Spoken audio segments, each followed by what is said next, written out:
Hi friends, அனைவருக்கும் வணக்கம். எல்லோரும் எப்படி இருக்கீங்க? நல்லா இருக்கீங்களா? நான் தான் ராமேஸ்வரம் மீனவர் பொண்ணு ஜெதி. இப்போ நம்ம வந்து டீப் கணா தாங்க க்ளீன் பண்ணிக்கிட்டு இருக்கோம். இந்த டீப் கணா வந்து க்ளீன் பண்ணுறதுக்கு ரொம்ப நல்லா வருங்க. இப்போ நம்ம அதெல்லாம் க்ளீன் பண்ணிக்கிட்டு இருக்கோம். வீட்டுக்காரவங்க தான் க்ளீன் பண்ணிக்கிட்டு இருக்காங்க. பார்த்திங்கன்னா அழகாக இருக்குது. பார்த்திங்கன்னா க்ளீன் பண்ண உடனேயே இந்த கனவா நல்லா அழகாக வந்துருச்சு பாருங்கள்.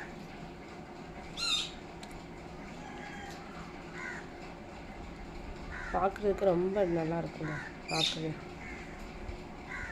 அதோட கூந்தல் பார்த்திங்கன்னா குட்டி குட்டியாக இருக்குது.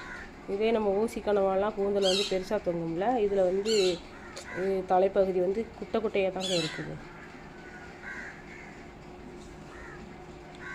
எல்லாத்தையுமே க்ளீன் பண்ணி எடுத்துட்டோம்.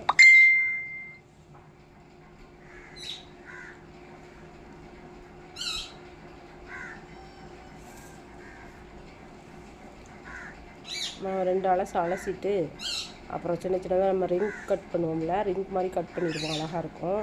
அந்த மாதிரி கட் பண்ணி நம்ம தொக்கு வச்சுங்களேன், ரொம்ப பார்க்குறதுக்கே அழகாக இருக்குங்க. அப்புறம் கட் பண்ணிவிட்டு கூட திரும்ப அலசிக்கிடலாம். ஒரு 7-8 தடவை இந்த கணவாயை அலசணும், அப்போ தான் நல்லாயிருக்கும்.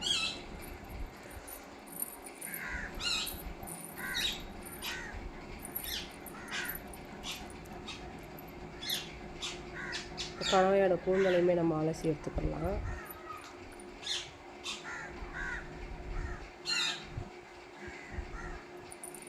நம்ம வந்து இப்போ வீட்டிலையே கருவாடுலாம் சொந்தமாகவே தயார் பண்ண ஆரம்பிச்சிட்டோங்க. உங்களுக்கு கருவாடு அப்புறம் ஊறுகாய் நம்ம வீட்டு குழம்பு மசாலா பொடி தேவைப்பட்டு நம்மகிட்ட கால் பண்ணி வாங்கிக்கோங்க. பார்த்திங்கன்னா ரிங்காக நம்ம கட் பண்ணுறோம் பாருங்கள். அழகாக இருக்கும் இந்த மாதிரி கட் பண்ணி நம்ம தொக்கு வைக்கிறதுக்கு. பார்க்குறதுக்கு அழகாக இருக்குங்க. தொக்கு எல்லாம் ஒரே டேஸ்ட்டில் தான் இருக்கும், பார்க்க கொஞ்சம் அழகாக இருக்கும். அங்கே சின்ன பிள்ளைங்களாம் என்ன பண்ணுவோன்னா, அந்த கையில் வந்து மோதிரம் மாதிரியே நம்ம கையில் மாட்டிட்டு நம்ம 5 விரலையுமே மாட்டி மாட்டி விளையாடுவோம். அதே மாதிரி இப்போ பார்த்திங்களா இந்த மாதிரி தான் ஓட்டி நல்லா ஃபுல்லாகவே நம்ம மோதிரம் போட்ட மாதிரியே பண்ணுவோங்க.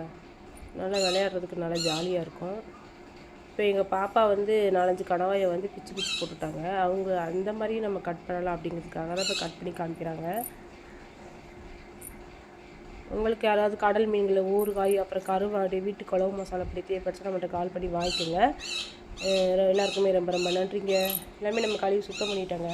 நம்ம தொக்கு வைக்க போகிறோம்.